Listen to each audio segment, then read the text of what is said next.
નમસ્કાર દોસ્તો, Indian geography chapter 6 11th Indian geography છે. ખડકો, ખનિજો અને જમીન વિશે અભ્યાસ કરવાના છે આપણા આ યુનિટમાં. જોઈએ, ભૂસપાટી ઉપર ઘન અને પ્રવાહી પદાર્થના વિશાળ આવરણો આવેલા છે. આપણને ખબર છે ઘન અને પ્રવાહી આવરણો આવેલા છે. પૃથ્વીનો પોપડો ઘન પદાર્થોનો બનેલો છે. ઉપરનો પોપડો, આ ઘન પદાર્થોનું આવરણ મૃદાવરણ કહેવાય છે. ઉપરનો પોપડો છે જે સોલિડ છે એને મૃદાવરણ કહેવાય છે. લિથોસ્ફિયર તે નક્કર પદાર્થોનું બનેલું છે જેને ખડક કહે છે. જે નક્કર પદાર્થનું બનેલું એકદમ એને ખડક કહેવામાં આવે છે. આ કારણે ઉપરના પોપડાને મૃદાવરણ કે ખડકાવરણ પણ કહેવાય છે. તો મૃદાવરણ કે ખડકાવરણ બંને કહેવાય છે, કેમ કે ઉપર ખડક કહેવાય, એકદમ મજબૂત આવરણ આવેલું છે એને. ખડકો જુદા જુદા દ્રવ્યોના સંયોજનથી બને છે. પાણીને બધા જુદા જુદા દ્રવ્યોના સંયોજનથી બને છે. તે દ્રવ્યોને ખનિજ કહેવામાં આવે છે. જે અલગ અલગ દ્રવ્યો હોય એને ખનિજ કહેવામાં આવે છે. આમ એક કે તેથી વધુ ખનિજ દ્રવ્યોનો સંગઠિત જથ્થો એટલે ખડક. તો ખડકની ડેફિનેશન શું આપી શકીએ આપણે? તો એક કે વધુ ખનિજ દ્રવ્યોનો સંગઠિત જથ્થો એટલે ખડક. અને દ્રવ્યના સંયોજનથી બને છે જે ખડકો જુદા જુદા, અને દ્રવ્યોને ખનિજ કહેવામાં આવે છે. આ વસ્તુ છે બધી, થોડીક ડેફિનેશન છે યાદ રાખવાની કે કામ લાગી જાય. નિર્માણ પ્રક્રિયાના આધારે ખડકોને 3 પ્રાથમિક પ્રકારોમાં વહેંચી શકાય છે. નિર્માણ પ્રક્રિયાના આધારે મતલબ પહેલાં જે નિર્માણ થયું લાવાના લીધે, પછી એનું ઘસારણ નિક્ષેપણના કારણે બીજા બધા ખડકો તૈયાર થશે. તો બધા ખડકોના પ્રકારો પડશે અલગ અલગ. જોઈએ આપણે, બહુ ઇમ્પોર્ટન્ટ ક્વેશ્ચન છે. જીપીએસસી મેઇન્સમાં બહુ જ વાર મોસ્ટ ટાઈમી ક્વેશ્ચન કહેવાય છે, અવારનવાર પૂછાતો હોય છે. તો પ્રકારો જોઈએ: આગ્નેય ખડક, ઇગ્નોસિયસ રોક્સ, પ્રસ્તર ખડક, સ્ટ્રાટિફાઈડ રોક્સ અને રૂપાંતરિત ખડક, મેટામોર્ફિક રોક્સ. બરાબર. તો આગ્નેય ખડક જોઈએ આપણે, ઇગ્નોસિયસ રોક્સ. આગ્નેય શબ્દનો અર્થ અગ્નિથી બનેલા એમ થાય છે. બરાબર. આગ્નેય એટલે અગ્નિથી બનેલા, એવું આપણે જોઈ શકીએ છીએ અર્થ. પૃથ્વીનું પેટાળ ગરમ હોવાથી તેનું લાલચોળ તત્વ મેગ્મા વિવિધ સ્વરૂપે ઠરવાથી બનતા ખડકોને આગ્નેય ખડક કહેવાય છે. બરાબર. અંદરનું મેગ્મા છે, લાવા, એ ધીમે ધીમે ઠરતું જાય તો એનાથી જે ખડકો નિર્માણ પામે છે એને આગ્નેય ખડકો કહેવાય છે, અગ્નિથી બનેલા એમ. આ ખડકોની ઉત્પત્તિ સૌપ્રથમ થઈ હોવાની તેથી પ્રાથમિક ખડકો કહેવાય છે. આ જે લાવા છે એ પ્રાથમિક છે, મતલબ એનાથી આ ખડકોની ઉત્પત્તિ થઈ છે એટલે એના પ્રાથમિક ખડકો કહેવાય છે. આગ્નેય ખડકો પ્રાથમિક ખડકો કહેવાય છે. આગ્નેય ખડકોના મુખ્ય 2 પ્રકાર પાડવામાં આવે છે. તો આંતરિક આગ્નેય ખડક અને બાહ્ય આગ્નેય ખડક. તો આગ્નેય ખડકોના પાછા 2 પ્રકાર છે: આંતરિક આગ્નેય ખડક, બાહ્ય આગ્નેય ખડક. જો લાવા અંદર જમીનના અંદર બનાવી દેતો હોય જમીન બીજી અંદર, તો એને આગ્નેય ખડક કહેવાય. જ્યારે લાવા બહાર આવે પછી ઠરીને બનાવે એને બાહ્ય આગ્નેય ખડક કહેવાય છે. આગ્નેય ખડકોના પ્રકારો જોઈએ: આંતરિક આગ્નેય ખડક, બાહ્ય આગ્નેય ખડક. તો આંતરિક આગ્નેય ખડક છે એમાં શું સમાવેશ થાય છે? તો અંતસ્થ, પાતાલીય. તો પાતાલીય મૂળ જે ખડક હોય છે મૂળ ગ્રેનાઇટના બનેલા હોય છે. અને મધ્યસ્થ આગ્નેય ખડક એટલે મધ્યસ્થમાં તો આગ્નેય ખડક જ હોય છે, જે આપણે જોયું સિયાલ, સીમાન એ બધું જોશું આપણે, એ મધ્યસ્થ ખડક છે બધા.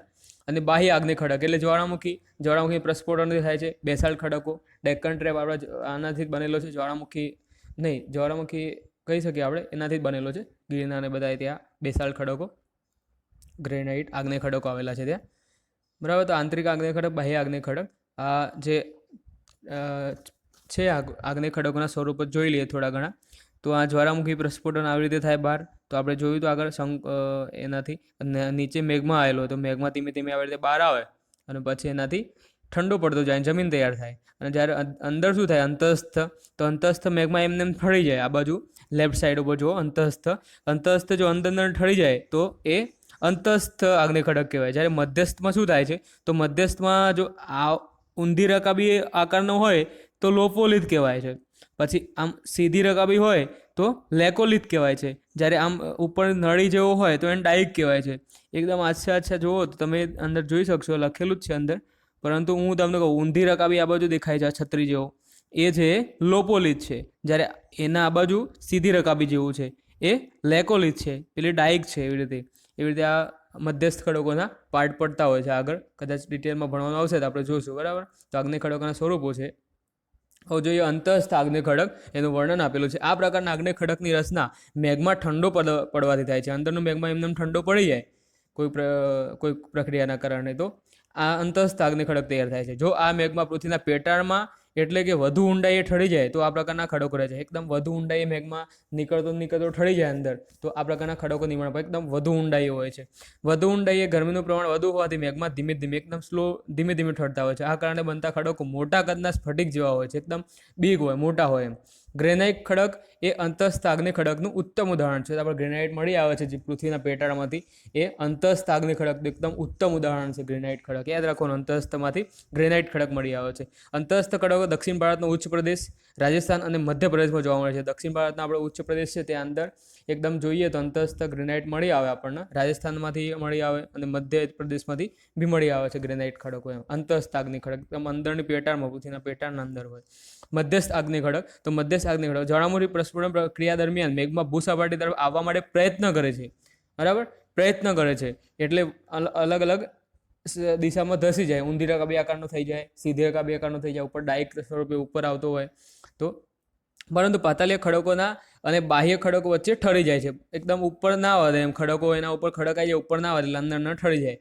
તો તે સીલ, ડાઇક, લોપોલિથ, લેકોલિથ જેવા સ્વરૂપોની રચના કરે છે. આ ખડકોને મધ્યસ્થ આગ્નેય ખડક કહે છે. બરાબર, તો સીલ, ડાઇક, લોપોલિથ, લેકોલિથ આ બધા જે સ્વરૂપો છે મધ્યસ્થ આગ્નેય ખડકના એક્ઝામ્પલ છે. બાહ્ય આગ્નેય ખડક જ્વાળામુખી ક્રિયા દરમિયાન મેઘમાં ખડક સ્તરો તોડીને બહાર આવે એકદમ, તો તે પૃથ્વીની બહારની હવા સાથે સંપર્કમાં આવવાથી લાવા ઝડપથી ઠંડુ થઈ જાય છે. એમ જેમાં સ્ફટિકો અતિ સૂક્ષ્મ જોવા મળે છે. બેસાલ્ટ ખડક તેનું ઉત્તમ ઉદાહરણ છે. દક્ષિણ અને પશ્ચિમ ગુજરાતમાંથી મળી આવે છે. દક્ષિણ ગુજરાતમાંથી બેસાલ્ટ ખડક મળી આવે છે, ડેક્કન ટ્રેપમાંથી મળી આવે છે, અને પશ્ચિમ ગુજરાતમાંથી બી બેસાલ્ટ ખડકો મળી આવે છે. એવું યાદ રાખવાનું બાહ્ય આગ્નેય ખડકમાં. તો આગ્નેય ખડકના બધા વિવિધ પ્રકારો હતા. હવે પ્રસ્તર ખડક જોઈએ આપણે. તો આગ્નેય ખડક આપણે સંપૂર્ણ માહિતી મેળવી લીધી છે આગ્નેય ખડકની. એમાં આંતરિક આગ્નેય ખડક, બાહ્ય આગ્નેય ખડક વિશે ચર્ચા કરીએ આપણે. અંતસ્થ આગ્નેય ખડક, મધ્યસ્થ આગ્નેય ખડક, બાહ્ય આગ્નેય ખડક બી જોઈએ, અમુક અલગ અલગ પાર્ટ પાડી સમજી લીધું. પ્રસ્તર ખડક છે અપક્ષરણ, વિદારણ અને ઘસારણ બરોના પરિણામે આગ્નેય ખડકો તૂટે છે. હવે ફર્સ્ટ આગ્નેય ખડકો નિર્માણ પામે છે. હવે હવા, વરસાદ એના લીધે અપક્ષરણ એટલે વિદારણ અને ઘસારણના પરિણામે આગ્નેય ખડકો તૂટે છે. તૂટેલા ખડક પદાર્થોનું જળમાં નિક્ષેપણ થતું રહે છે, એકદમ જળમાં નિક્ષેપણ થતું રહે, અને તેમના વિવિધ સ્તરો રચાય છે. આમ એક સ્તર ઉપર બીજું સ્તર રચાય છે. કાળક્રમે તેમાંથી સ્તર રચના ધરાવતા ખડકોનું નિર્માણ થાય છે. કેટલીક વાર આ ખડકો એટલે કે નિક્ષેપકૃત ખડક પણ કહેવામાં આવે છે પ્રસ્તર ખડકોને.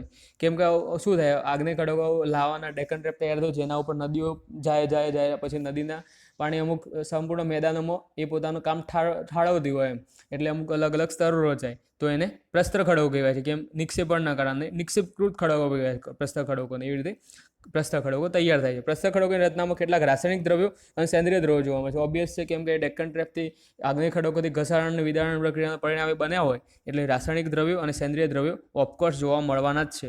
આ પદાર્થો પ્રમાણે પ્રસ્તર ખડકો નીચે પેટા વિભાગ પડે છે. બરાબર, પ્રસ્તર ખડકોના પ્રકારો આપેલા છે, પેટા વિભાગો. ખડક પદાર્થ નિર્મિત, બરાબર, તો રોક જ્યારે ઘસારણ વિદારણ થાય ત્યારે ખડક પદાર્થ નિર્મિત ખડક તૈયાર થાય છે, જે રેતીના, માટીના અને કોગ્લોમરેટ આ 3 પ્રકારના ખડક પદાર્થ નિર્મિત છે. રાસાયણિક પદાર્થ નિર્મિત છે નોન પ્લાસ્ટિક, બરાબર. સેન્દ્રિય પદાર્થ નિર્મિત હોય ચુનાળો અને કાર્બનયુક્ત, આવા બી ખડકો જોવા મળે છે. તો પ્રસ્તર ખડકોમાંથી સેન્દ્રિય પદાર્થકૃત, રાસાયણિક પદાર્થ, ખડક પદાર્થ નિર્મિત ખડકો જોવા મળે છે. ખડક પદાર્થમાં રેતીના, માટીના, કોગ્લોમરેટ જોવા મળે છે. જ્યારે સેન્દ્રિય પદાર્થથી રચના થાય ત્યારે ચુનારો અને કાર્બનયુક્ત જોવા મળે છે. ખડક પદાર્થ નિર્મિત પ્રસ્તર ખડકોની ચર્ચા કરીએ. અપક્ષરણ પ્રક્રિયાથી ખડકોનું વિભાજન થાય છે. આ ખડક પદાર્થો નદી, હિમનદી અને પવન જેવા ગતિશીલ બળો અન્યત્ર લઈ જાય છે. એ ખડકોને રોક હોય ઘસારણ થતા અન્યત્ર લઈ જાય. આ બળોનો વેગ કરતા સ્થાનાંતરિત પદાર્થો જુદા જુદા સ્તરે પથરાઈ જાય છે. વેગ, પવનનો વેગ ઘટી જાય એટલે એ બધું ઠરી જાય એમ. સમય જતાં ખડક પદાર્થના સ્તરો રચાય છે. આ ખડક પદાર્થ નિર્મિત પ્રસ્તર ખડકો કહેવાય છે. ખડક પદાર્થ નિર્મિત પ્રસ્તર ખડકો કહેવાય છે. અને રેતીના ખડક, માટીના ખડક અને કોંગ્લોમરેટ આના એક્ઝામ્પલ છે ખડક પદાર્થ નિર્મિત. મતલબ એકદમ ખડક હોય, નદી, હિમનદી, ઘસારણ તમે સમજી શકો છો. એવી રીતે ઘસારણ થાય પછી અમુક જગ્યા પછી એકદમ ઠરી જાય. રાસાયણિક પદાર્થ નિર્મિત પ્રસ્તર ખડક છે. ખડકોમાં રહેલા રાસાયણિક પદાર્થો વહેતા જળમાં દ્રાવણ સ્વરૂપે ઓગળી જાય છે. રાસાયણિક પદાર્થો હોય જેવા ઓગળી જાય છે અંદર. પાણીનો વેગ ઘટતા દ્રાવણ સ્વરૂપે ઓગળેલા રાસાયણિક પદાર્થો નિક્ષેપણ દ્વારા જે ખડકોનું નિર્માણ કરે છે તે રાસાયણિક પદાર્થ નિર્મિત પ્રસ્તર ખડકો કહે છે. ચિરોડી અને મીઠીના ખડક આના દ્રષ્ટાંત છે. બરાબર, ચિરોડી પછી મીઠું આ બધું ઓગળી જાય, પછી અમુક જગ્યાએ જાય ઠરવા લાગે, ઠરી જાય એટલે એના આખા રાસાયણિક પદાર્થ નિર્મિત ખડકો. મીઠાના ખડકો જોયા નહીં હોય તો મીઠાના ખડકો બી જાય છે. ચિરોડીના ખડકો, આ બધા ખડકો નિર્માણ પામતા હોય છે. સેન્દ્રિય પદાર્થ નિર્મિત ખડકો છે. જીવાશેષો અને વનસ્પતિ અવશેષો કાળક્રમે જમા થવાથી ખડકોનું સ્વરૂપ ધારણ કરે છે. ચૂના અને કાર્બનના પ્રમાણ અનુસાર તેના 2 પેટા વિભાગ પડે છે. ચૂનાયુક્ત ખડકો તૂટી જવાથી તે નદીઓ દ્વારા આવા ચુનારો પદાર્થો દ્રવ્ય સ્વરૂપે સમુદ્રમાં ઠલવાય છે. આ ચુનારો દ્રવ્ય ઉપર પડવાળા જેવા સૂક્ષ્મ જીવો પોતાનો ખોરાક કરે છે. આ જલીય જીવોના અવશેષો નિક્ષેપણ જે ખડક સ્તરો બને છે તેને ચુનારો ખડક કહે છે. તો આ સેન્દ્રિય પદાર્થ નિર્મિત ખડકો જે થોડાક ઇમ્પોર્ટન્ટ થઈ જાય છે. આ જીવાશ્મ વનસ્પતિના અવશેષો એ બધા પોતાના કોહવાટ ને બધું લઈ જાય. પછી ચૂના અને કાર્બનના પ્રમાણ છે તેના બે પેટા વિભાગો, ચૂના અને કાર્બન અનુસાર. ચૂનાયુક્ત ખડકો તૂટતા જે નદીઓ દ્વારા આવા ચુનારો પદાર્થો દ્રવ્ય સ્વરૂપે સમુદ્રમાં ઠલવાય છે, એટલે ચૂનાના કેલ્શિયમ કાર્બોનેટના પેલા પરવાળાના ખરાબ આપણે જે આ બધું જોવા મળે છે, અંદમાન નિકોબાર ટાપુ ઉપર જોવા મળે છે પરવાળાના ખરાબા. પછી લક્ષદ્વીપ ટાપુ ઉપર જોવા મળે છે પરવાળા બહુ ઇમ્પોર્ટન્ટ છે જલીય વસ્તુ યાદ રાખવાની. એ તે સેન્દ્રિય પદાર્થ નિર્મિત છે. પ્રસ્તર ખડકોનું એક્ઝામ્પલ છે પરવાળા છે, બરાબર. ચુનારો ખડક બી કહેવાય છે આને. પોતાનો ખોરાક કરે છે અને જલીય જીવોના અવશેષો નિક્ષેપણથી જે ખડકો બને છે તેને ચુનારો ખડક કહેવાય. જલીય જીવા અવશેષ અમુક ખાઈને બધું ખોરાકનું જે બધું વેસ્ટ હોય આ પરવાળાના ખરાબ અને એવી રીતે બનાવે છે તો એ સેન્દ્રિય પદાર્થ નિર્મિત ખડકો કહેવાય. વનસ્પતિના અવશેષો દટાઈ જવાથી દબાણ તથા આંતરિક ગરમીની લાંબા ગાળાની અસરથી ખડકો નિર્માણ થાય છે, જેને કાર્બનિક ખડકો કહે છે. ખનિજ કોલસો તેનું ઉત્તમ ઉદાહરણ છે. તો વનસ્પતિના અવશેષો કોઈ ભૂકંપની પ્રક્રિયા થાય, અમુક અજબ વર્ષ પહેલાં થયેલી હશે, તે બધું દટાઈ જાય અંદર. તો પછી આંતરિક ગરમીના કારણે જે આપણે કોલસો બનાવતો હોય છે બાવળનો, તમે કદાચ જોયું હશે, માટી ઉપર ઢાંકી દઈને પછી એને સળગાવો તો બાહ્યથી વાતાવરણનું ઓક્સિજન ના મળે એને, તો અંદર એ થોડું ઘણું સળગીને હોલવાઈ જાય એમ. એવી રીતે ખનિજ કોલસો તેનું ઉત્તમ ઉદાહરણ છે. રૂપાંતરિત ખડકો, બરાબર. તો આપણે જોયા પ્રસ્તર ખડકો. રૂપાંતરિત ખડકો છે. તો રૂપાંતરિત ખડકો શું છે? આગ્નેય અને પ્રસ્તર ખડકોના મૂળ બંધારણ સ્વરૂપમાં પરિવર્તન થઈ રચાતા નવનિર્મિત ખડકોને રૂપાંતરિત ખડક કહે છે. હવે જે આપણા આગ્નેય ખડક છે અને પ્રસ્તર ખડક છે, આ બંનેનું રૂપ એક બીજા ખડકોમાં રૂપાંતર થઈ જાય ધીમે ધીમે વર્ષો જતાં, તો એને રૂપાંતરિત ખડક કહેવામાં આવે છે. ખડકોનું સ્વરૂપ બે રીતે બદલાય છે, ભૌતિક રૂપાંતરણ અને રાસાયણિક રૂપાંતરણ. તો કઈ રીતે બદલાય? તો ભૌતિક રૂપાંતરણથી બદલાય છે, રાસાયણિક રૂપાંતરણથી. આ મૂળ ખડકોના આકાર અને ખનિજ દ્રવ્યનું સ્વરૂપ બદલાય આ ખડકો નવા સ્ફટિકોનું નિર્માણ થાય છે. પ્રવાહી મેગ્માના સ્પર્શથી તેની આસપાસના કાર્બનિક ખડકોમાં પરિવર્તન થઈ અને આવા ખડકોનું રૂપાંતર થાય છે. સ્પર્શીય રૂપાંતર, મતલબ મેગ્માના સ્પર્શથી જે જમીન હોય એ જમીન મેગ્માના સ્પર્શથી એનો પોતાનો અલગ આકાર ધારણ કરી લે, તો એને રૂપાંતરિત ખડક કહેવાય, જેને સ્પર્શીય રૂપાંતરિત ખડક કહેવાય, સંસ્પર્શિત.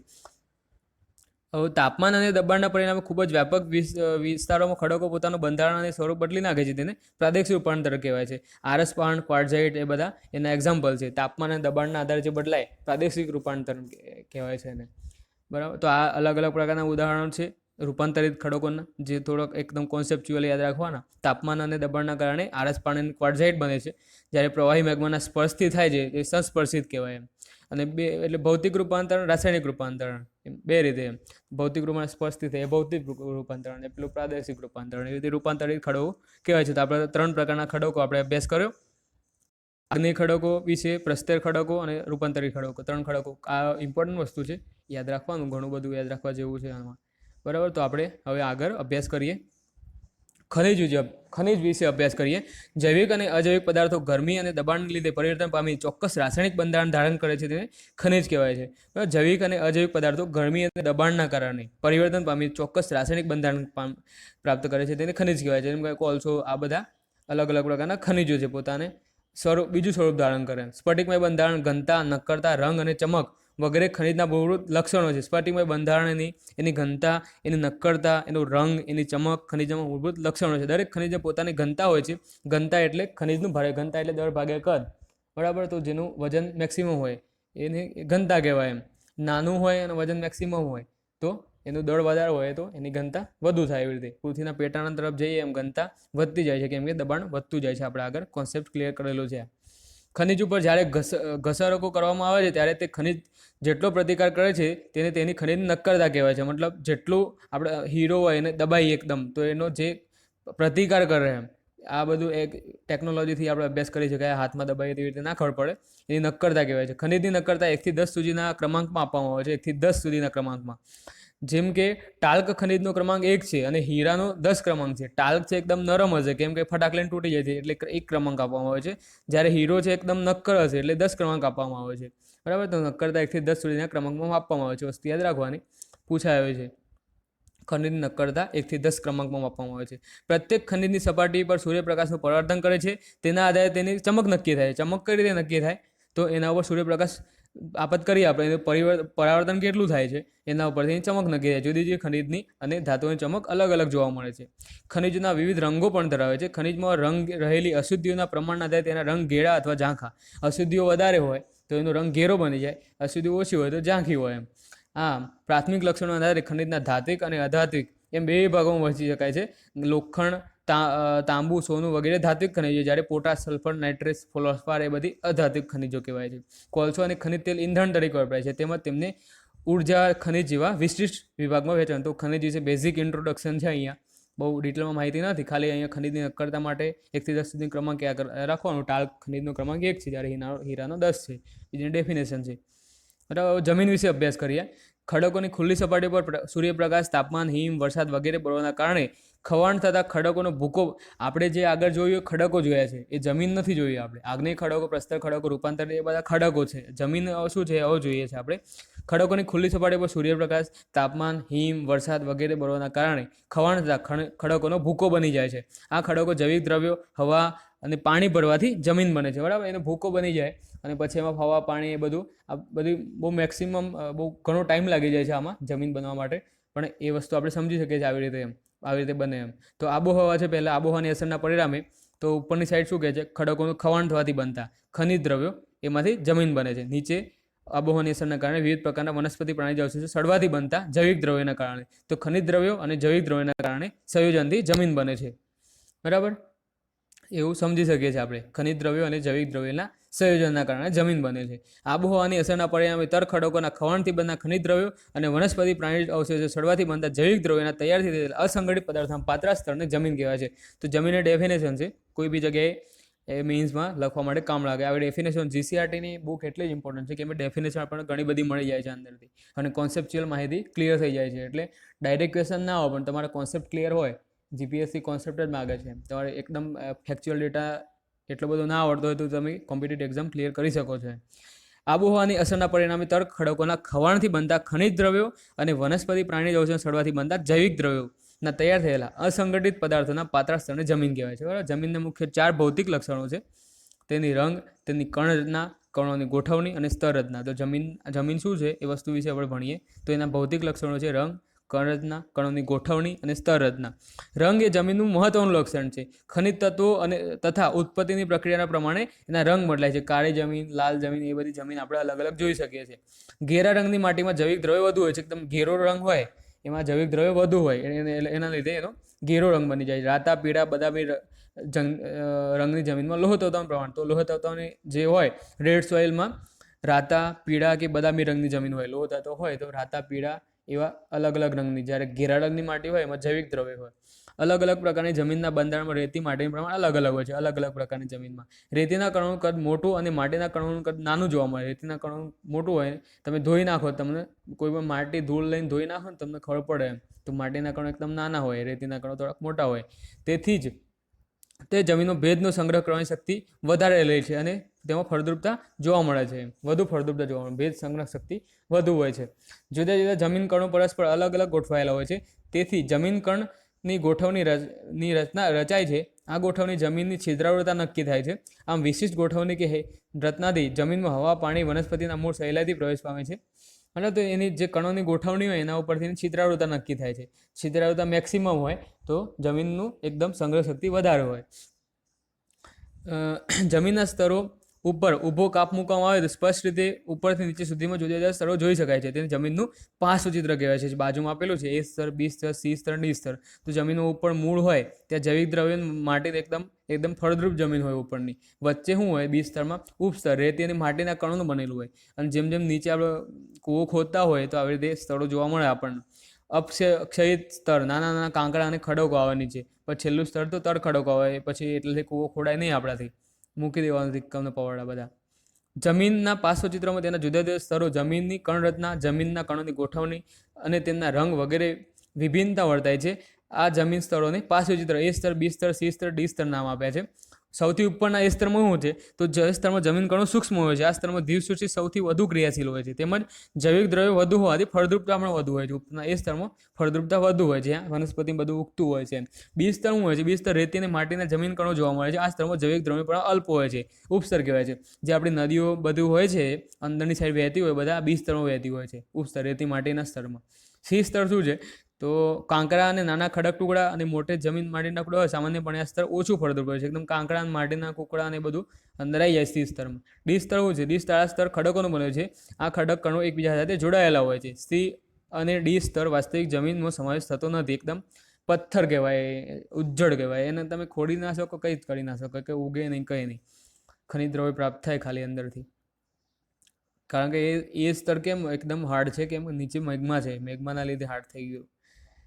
બરાબર. જમીનના પ્રકારો જોઈએ. જમીનની નિર્માણ પ્રક્રિયા અનુસાર જમીનની મુખ્ય બે વિભાગ પાડી શકાય છે: સ્વસ્થાનીય જમીન અને સ્થાનાંતરિત જમીન. તળ ખડકો ખવાણથી જમીન બન્યા પછી એના એ સ્થાનો પર ટકી રહે તો એ જમીનને સ્વસ્થાનીય જમીન કહે છે. વન પ્રદેશમાં આ પ્રકારની જમીન, મતલબ વન પ્રદેશમાં એકદમ વનસ્પતિ વધુ હોય, ગીચ ગીચ હોય, એટલે ત્યાં ત્યાં પાના ત્યાં ત્યાં પડે ને ત્યાં ત્યાં ફળદ્રુપ થઈ જાય. એમ કોઈ એને લઈ ના જાય. નદી બધી આવે તો નદીની કોઈ તાકાત નથી જંગલમાં એક બાજુથી બીજી બાજુ વહી શકે, એમ ત્યાં ત્યાં ઠળી જાય, એમ સંગ્રહ થઈ જાય.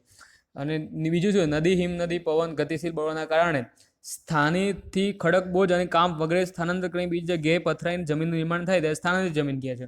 જેમ કે હિમાલયમાંથી નદી વહેતી હોય, હિમ નદી બધા ઠરતા ઠરતા છે ગંગા, ઉત્તર પ્રદેશ, બિહાર, પશ્ચિમ બંગાળ બધા એના ઠાલતા જાય એમ પાણીમાં વેવડાય બધું. આ પ્રકારની જમીન ફળદ્રુપ હોય છે, કેમ કે બધા જૈવિક દ્રવ્યો ઘસારણથી આવેલા હોય. પેલી બી ફળદ્રુપ જ હોય છે વનપ્રદેશવાળી, આ એનાથી વધુ ફળદ્રુપ હોય. તેમાં કેમ કે અલગ અલગ માટીનો ટેસ્ટ લીધેલો હોય એટલે તેમાં જૈવિક અને ખનિજ દ્રવ્યો સૂક્ષ્મ માટી કણોનું વધુ પ્રમાણ જોવા મળે. સૂક્ષ્મ કેમ કે ઘસારણથી એકદમ સૂક્ષ્મ કણો થઈ ગયા હોય, એમ ઘસારણથી તૂટી ગયા હોય, નાના નાના જીવડો થઈ ગયો હોય. ગંગા નદીનું મેદાન આ પ્રકારનું છે, બરાબર. હિમ નદી એના લીધે તૈયાર થયેલું છે ગંગા નદીનું મેદાન. કોઈ બી નદી હોય એના આજુબાજુ આ જ પ્રકારનું મેદાન તૈયાર થયેલું હોય છે, બરાબર. તો આ જોયું આપણે, જમીનના પ્રકાર જોયા, જમીનની રચના જોઈએ આપણે, એની લાક્ષણિકતાઓ, રંગ, કણરચના, કણની ગોઠવણી, સંરચના, જમીન વિશે અભ્યાસ, ખડક ખનિજ વિશે અભ્યાસ કર્યો, બરાબર. તો સ્વાધ્યાયના ક્વેશ્ચન્સ છે. તો ખડક એટલે શું, તેના મુખ્ય પ્રકારો, ખનિજની વ્યાખ્યા આપવા બધી તમારે મેઇન્સમાં જોઈને જવાનું. આવા ક્વેશ્ચન થોડાક વિઝ્યુલાઇઝ કરીને જવાનું એટલે તમને યાદ આવી જાય લખવા માટે, બરાબર. નીચેના પ્રશ્નોના આપેલા વિકલ્પમાંથી એકદમ સાચો વિકલ્પ પસંદ કરો. ગ્રેનાઇટ ખડક કયા પ્રકારના ખડકનું દ્રષ્ટાંત છે? તો ગ્રેનાઇટ આગ્નેય ખડકનું છે. આગ્નેયમાં બી એકદમ અંતઃસ્થળવાળા આગ્નેય ખડકો, નીચે એકદમ સપાટીના અંદર હોય. આરસપાણ ખડક કયા પ્રકારનું દ્રષ્ટાંત છે? તો આરસપાણ રૂપાંતરિત છે, કેમ કે તાપમાન અને દબાણના લીધે આરસપાણ તૈયાર થાય છે, રૂપાંતરિત ખડકનું. સૌથી નરમ ખનિજ કઈ છે? તો ટાલ્ક, કેમ કે એનો ક્રમાંક 1 છે. સૌથી સખત કઈ છે? તો હીરો છે, કેમ કે એનો ક્રમાંક 10 છે. સૌથી સખત છે દુનિયામાં હીરો.